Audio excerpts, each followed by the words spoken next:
much anti-incumbency.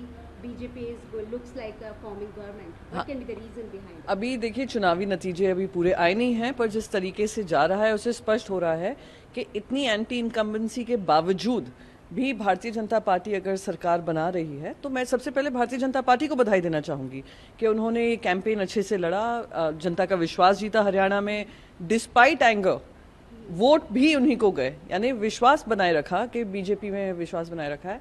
और कहीं ना कहीं कांग्रेस पार्टी को भी अपनी रणनीति देखनी पड़ेगी कि जैसे डायरेक्ट फाइट होती है बीजेपी के साथ, कांग्रेस कहीं ना कहीं कमज़ोर पड़ जाती है, तो क्यों है रीवर्क द एंटायर अलायंस। ऐसा कोई मैं मानती हूँ कि अभी नतीजे जब आएंगे तो फाइनली पता चलेगा, बट अगर जीतते हैं तो उनको बधाई के पात्र भी बनते हैं कि despite anti incumbency they've done well.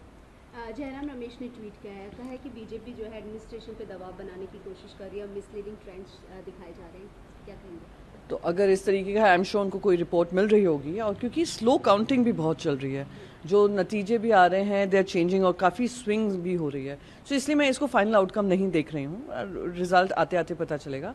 पर अगर इस तरीके का दबाव बन रहा है तो कहीं ना कहीं जो पूरा इलेक्शन कमीशन मशीनरी है, जिनको एक इंडिपेंडेंट चुनाव, फियरलेस जो चुनाव होते हैं, फियर फ्री हो और आई वुड से फेयर हो, ये होना ज़रूरी है। तो I think it's worth looking at कि अगर हो रहा है, दबाव पड़ रहा है, तो कौन दबाव डाल रहा है, क्यों इस तरीके की मिसलीडिंग ट्रेंड्स दिखाए जा रहे हैं।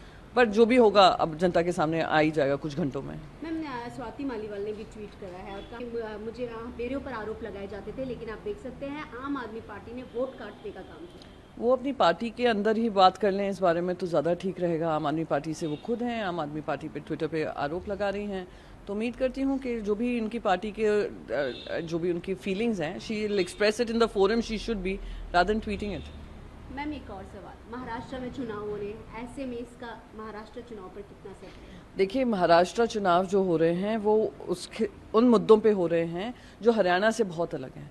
आपने दो राज्य स्तर की पार्टियों को तोड़ने का काम किया, आपने परिवारों को फोड़ने का काम किया, आपने परिवारों में दरार की है, और किसके लिए? सिर्फ सत्ता पाने के लिए। आपने इलेक्शन कमीशन को मिसयूज़ किया, आपने कॉन्स्टिट्यूशन को मिसयूज़ किया, आपने डेमोक्रेसी के जो मूलभूत, जो खुद सुप्रीम कोर्ट ने कहा है जो फाउंडेशन है, उसको ख़त्म करने का काम किया। पहले तो वो एक बहुत भारी मुद्दा है। दूसरा मुद्दा ये है महाराष्ट्र में कि जो इंडस्ट्रीज़ महाराष्ट्र की हैं, और महाराष्ट्र देख रहा है, वो महाराष्ट्र से उठाकर दूसरे राज्यों में ली जा रही हैं। केंद्र से जो समर्थन मिलना चाहिए वो नहीं मिल रहा है। प्रधानमंत्री बार बार आकर वही प्रोजेक्ट्स इनॉग्रेट कर रहे हैं जिसका 6 महीने पहले कर चुके हैं। फिर छत्रपति शिवाजी महाराज की जिस तरीके से स्टैचू गिरी, जिस तरीके से बेरोजगारी बढ़ी है, महंगाई बढ़ी है, ये सारे मुद्दे महाराष्ट्र में लागू होंगे, और Maharashtra will vote on the base of emotions. And क्या ये महाराष्ट्र की संस्कृति के अनुसार काम हुआ है या कि उसके विपरीत हुआ है, ये लड़ाई वो होगी। तो हम अभी भी कॉन्फिडेंट हैं, ओवर कॉन्फिडेंट नहीं हैं, कॉन्फिडेंस है। जो लोकसभा में हमने अपना चुनाव नतीजे देखे हैं, उसी कॉन्फिडेंस को हम लेकर, उसी कॉन्फिडेंस से हम जनता के बीच जाएंगे और जनता की बातों को रखेंगे।